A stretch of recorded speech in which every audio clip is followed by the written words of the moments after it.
Good morning mga kababayan ko, and also dito sa Amerika mga kababayan ko, we are honoring, it's a Memorial Day weekend today. This is like ginugunita namin, binibigyan namin ng parangal ang mga sundalo na nasawi habang nagsisilbi sa ating bansa. So I want to honor all the the soldiers and also the families.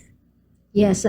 Ma'am Des, unang-una po sa lahat, ano po ang reaksyon ngayon ng mga taga-Amerika, lalong-lalo na yung mga gumagamit o kaya naman ay madalas na bumili nitong mga smartphones dahil po sa pag-expand ng tariff na ipinapatupad dyan po sa Amerika, Ma'am Des?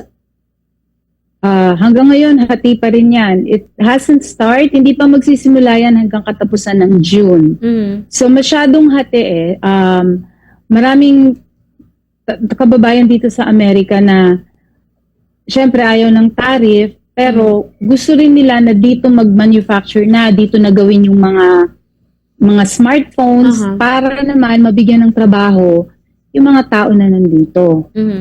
So hati talaga yan, hati. Kahit ako personally, syempre gusto ko mura yung smartphone ko dahil mahal na rin nga yung mga telepono. Pero kailangan din nating i-consider na may mga tao rito na nawawalan ng trabaho dahil pinapadala sa ibang bansa yung pagmamanufacture niyan or pagbuo niyang mga smartphones.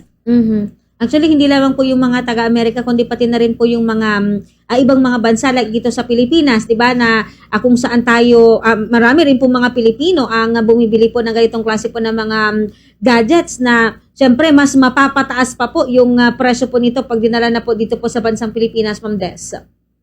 So, ang mangyayari kasi dyan, so for example, halimbawa, ang iPhone o ang isang smartphone, ginawa sa China.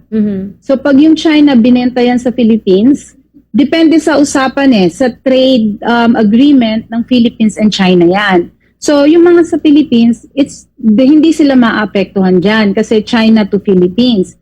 But for sure, China to America, lahat ng ginagawang smartphone sa China, pag dinala sa Amerika, ang suggestion nga 25% na tariff. On top dun sa mga telepono na mga smartphone na galing sa China or galing sa ibang bansa.